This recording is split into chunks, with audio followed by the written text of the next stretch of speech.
काश ब्लूबेरी खेती गर्म क्षेत्रों में हो पाती।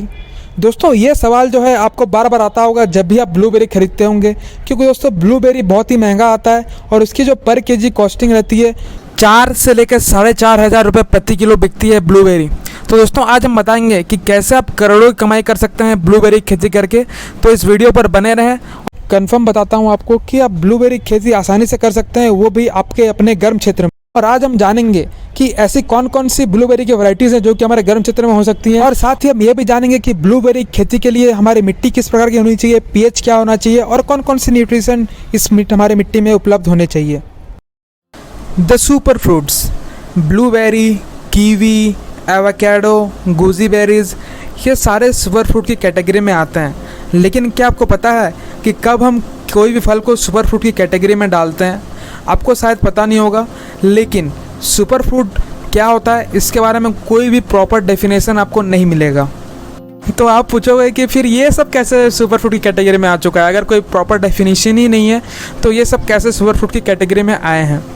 तो मैं आपको एक चीज़ और जानकारी देना चाहता हूँ कि आप जितने भी सुपर फ्रूट के नाम सुने होंगे, भले ही कोई डेफिनेशन ना हो, लेकिन इन सारे सुपर फ्रूट्स में आपको एक चीज़ कॉमन मिलेगा, वो है एंटीऑक्सीडेंट्स।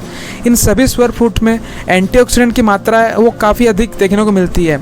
हालांकि हम कोई भी फ्रूट अगर खाते हैं तो उसमें कुछ ना कुछ अच्छे मिनरल्स, विटामिन्स तो रहते ही हैं, लेकिन जो एंटीऑक्सीडेंट्स है ये इन दो फ्रूट्स को अलग करता है, जैसे कि कौन सुपर फ्रूट में रहेगा, कौन सुपर फ्रूट में नहीं रहेगा। एंटीऑक्सीडेंट हमारे शरीर के जो इम्यून सिस्टम है उसको काफ़ी ज़्यादा इम्प्रूव कर देते हैं। साथ ही जो हमारी त्वचा होती है उसको जल्दी बूढ़ी होने नहीं देती है, मतलब कि ये त्वचा को जवान रखने का काम करती है। साथ ही ये फ्री रेडिकल से भी लड़ता है। फ्री रेडिकल्स हुए होते हैं जो कि कैंसर के उत्पन्न होने का कारण बनते हैं, तो ये फ्री रेडिकल्स को भी काफ़ी ज़्यादा रोक देते हैं एंटीऑक्सीडेंट्स।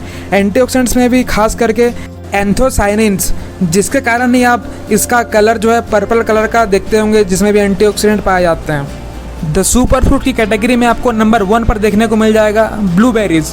तो आज हम बात करेंगे कि ब्लूबेरीज़ की खेती के बारे में प्रॉपर आज की वीडियो में जानकारी देंगे आपको, तो आपको काफ़ी कुछ जानने को मिलेगा। अगर हम हमारे चैनल पर नए हैं तो चैनल को सब्सक्राइब कर दें और वीडियो को एक लाइक कर दें। So a lot to know, a lot to discuss, but before we begin मैं पूछूंगा आपसे एक क्वेश्चन। आज का क्वेश्चन ये है कि आप जहाँ भी रहते हैं वहाँ पर क्या ब्लूबेरी आपको मार्केट में अवेलेबल है? अगर अवेलेबल है तो उसका मार्केट में केजी पर कॉस्ट प्राइस कितना है? आप कमेंट सेक्शन में कमेंट करके अवश्य बताएं, जिससे कि सभी को पता चल सकेगा कि ब्लूबेरी की अवेलेबिलिटी इंडिया में किस प्रकार से है और इसका कॉस्ट कितना है। दोस्तों मैंने आपको ब्लूबेरी का जो हेल्थ बेनिफिट्स है वो तो आपको बता दिए हैं, साथ ही जो कुछ बाकी रह गए थे मैं आपको बता देता हूँ कि ये high source of vitamin A और विटामिन सी में रहते हैं, जो कि हमारे इम्यून सिस्टम को बूस्ट करने में काफ़ी ज़्यादा हेल्प करते हैं। और इसका जो विटामिन ई कंटेंट है ये हमारे शरीर की कोशिका यानी सेल्स को काफ़ी ज़्यादा स्वस्थ रखता है। तो चलिए अब इस वीडियो का मुख्य भाग को शुरू करते हैं। भारत में आप किसी भी राज्य में रहते हो तो आप सबसे पहले ये क्वेश्चन राइज हुआ होगा कि क्या हम इसे अपने क्षेत्र में सक्सेसफुली उगा सकते हैं? क्या हमें अगर ये पौधा लगाते हैं तो इसमें फ्रूटिंग आएगी? ये जानने के लिए आपको ये पूरा वीडियो अंत तक देखना पड़ेगा, तभी आप ब्लूबेरी की खेती के बारे में संपूर्ण जानकारी प्राप्त कर सकेंगे। ब्लूबेरी सामान्यतः 3 प्रकार के होते हैं। सबसे पहला प्रकार है सदर्न हाइबुस, दूसरा है रैबिट आई और तीसरा है नदर्न हाइबुस। जो सदर्न हाइबुस और रैबिट आई वैरायटीज़ है ये दोनों वैरायटी सूट करते हैं गर्म क्षेत्रों के लिए, मतलब ये दोनों जो प्रकार के पौधे होते हैं इसमें कई सारी वैरायटीज़ आती हैं। तो ये जो दोनों प्रकार है इनमें कई सारी वैरायटीज़ हैं और ये वार्म क्लाइमेट यानी गर्म क्षेत्रों के लिए ही है। और साथ ही जो नदर्न हाइबुस टाइप है इसमें जो वैरायटीज़ आते हैं ये सारे ठंडे प्रदेशों के लिए ही हैं। वैरायटी का सिलेक्शन सबसे मुख्य माना जाता है जब आप इसकी खेती करना चाहते हो।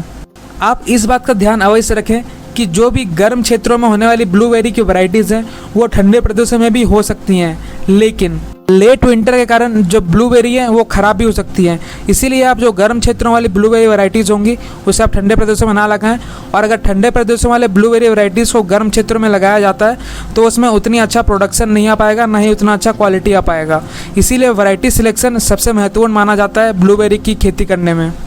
ब्लूबेरी की खेती में हम जब भी ब्लूबेरी के प्लांटेशन करते हैं तब कोई भी एक वैरायटी नहीं लगाया जाता है। हालांकि इसमें सेल्फ पोलिनेशन और क्रॉस पोलिनेशन दोनों तरीके के प्लांट मौजूद रहते हैं, लेकिन फिर भी अच्छी प्रोडक्शन के लिए हम कम से कम 2 से 3 वैरायटी का जो प्लांट है वो एक ही गार्डन में लगाना हमें ज़रूरी होता है, तभी हमें एक अच्छा फ्रूट का जो प्रोडक्शन है वो मिल पाता है। चलिए अब सबसे पहले टाइप पर आते हैं। सबसे पहले नंबर पर है सदर्न हाइब्रिड वैरायटी। देखिए दोस्तों, इस वैरायटी में सबसे लोवेस्ट चिलिंग रिक्वायरमेंट की ज़रूरत होती है, मतलब सबसे कम ठंड में ये जो वैरायटी है ये अच्छी फ्रूटिंग कर देती है। अब जो भी हमारे नए दोस्त इस वीडियो को देख रहे हैं उनको मैं थोड़ी सी जल्दी ही जो चिलिंग आवर रिक्वायरमेंट के बारे में थोड़ा सा जानकारी दे देता हूँ। चिल आवर रिक्वायरमेंट 3 प्रकार के होते हैं, एक होते हैं लो चिल, एक होता है मीडियम चिल, एक होता है हाई चिल। तो लो चिल उन वैरायटीज़ को माना जाएगा जिसको कम से कम 400 से 450 घंटे की चिलिंग आवर रिक्वायरमेंट की ज़रूरत होगी, और 400 से 800 के बीच जिसको चिल आवर की रिक्वायरमेंट होगी वो होगी आपका मीडियम चिल। और हाई चिल वैरायटी वो सब हैं जिसको 800 से ऊपर के चिल आवर की रिक्वायरमेंट की ज़रूरत पड़ जाती है। जब भी तापमान 0 डिग्री से 7.2 डिग्री सेल्सियस के बीच रहता है तब हम उसे as a chill hour consider करते हैं। मान लेते हैं कि 1 घंटे तक 7 डिग्री सेल्सियस का तापमान रहता है तो हम कहेंगे कि 1 घंटे का जो चिल आवर रिक्वायरमेंट है वो पूरा हो गया। इस प्रकार से जो लो चिलिंग वैरायटीज़ है उसको कम से कम 300 से 350 घंटे की चिल आवर रिक्वायरमेंट की ज़रूरत पड़ती है अच्छी फ्रूटिंग के लिए। सदर्न हाइब्रिड टाइप में जितने वैरायटीज़ आते हैं ये सभी एवरग्रीन रहते हैं, क्योंकि ये गर्म क्षेत्रों में रहते हैं तो इनमें पतझड़ नहीं हो पाती है। सदर्न हाइब्रिड टाइप में सबसे पहला लो चिलिंग ब्लूबेरी वैरायटी का नाम है बाइलॉक्सी, सेकंड पर है गल्फ कोस्ट, थर्ड पर है मिस्टी ब्लूबेरी, फोर्थ पर है शार्प ब्लू, फिफ्थ पर है सनशाइन ब्लू ब्लूबेरी, 6 नंबर पर है लीगेसी ब्लूबेरी।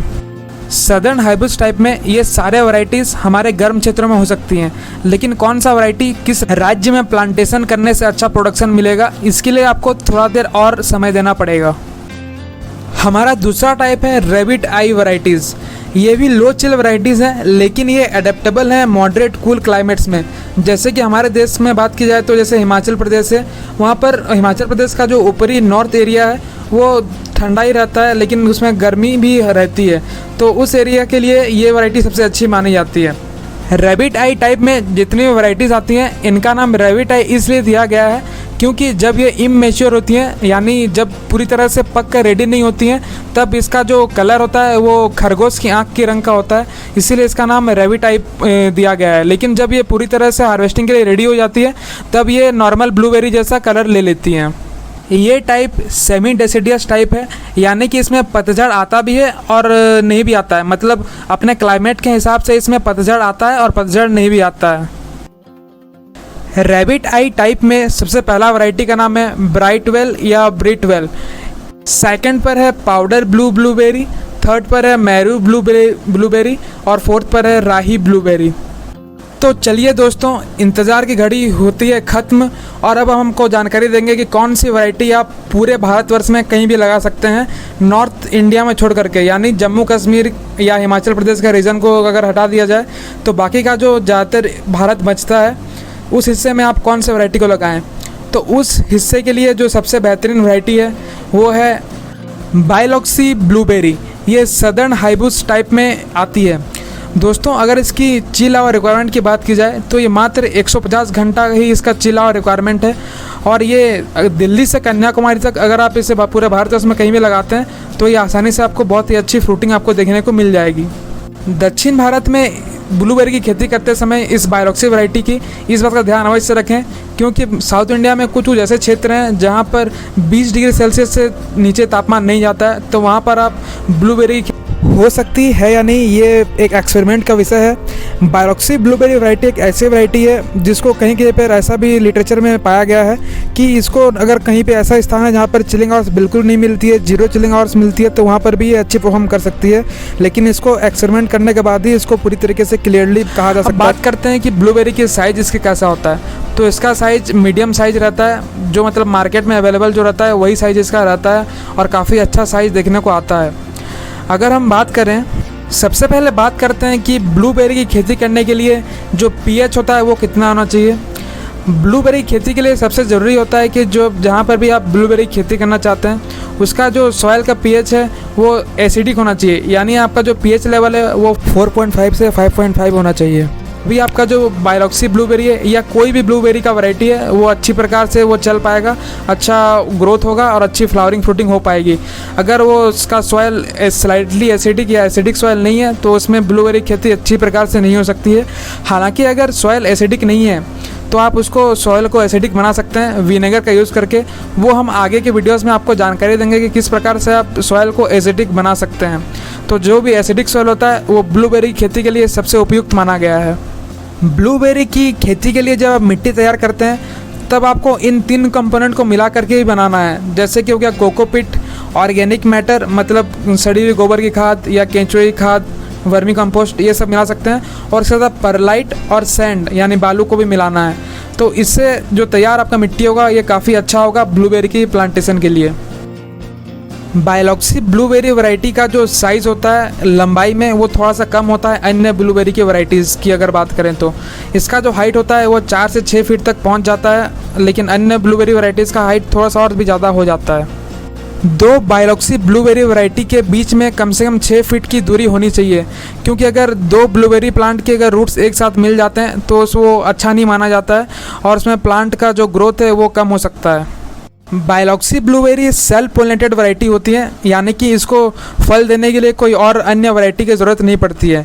हालांकि अगर आप अन्य ब्लूबेरी वैरायटीज़ को लगाते हैं इसके साथ तो आपको और भी अच्छा प्रोडक्शन देखने को मिलेगा। इसीलिए ये रिकमेंड किया जाता है कि आप बायोलॉक्सी ब्लूबेरी के साथ और अन्य वैरायटी को भी लगाएं, इससे कि आपका प्रोडक्शन बहुत ही अच्छा बढ़ जाएगा।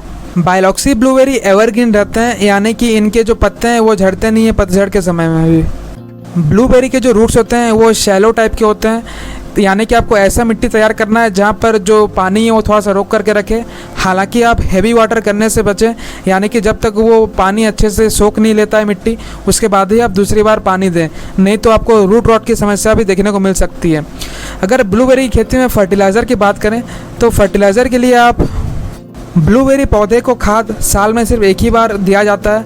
आप इसके लिए फॉलियर स्प्रे भी कर सकते हैं। इससे फॉलियर स्प्रे से आपका जो न्यूट्रिएंट्स है वो जल्दी एब्जॉर्ब हो जाता है और वो क्विक बूस्ट हो जाता है। खाद में आप ऑर्गेनिक मैन्योर का यूज़ कर सकते हैं या फिर आप कोई भी केमिकल फर्टिलाइज़र का यूज़ फॉलियर टाइप में कर सकते हैं।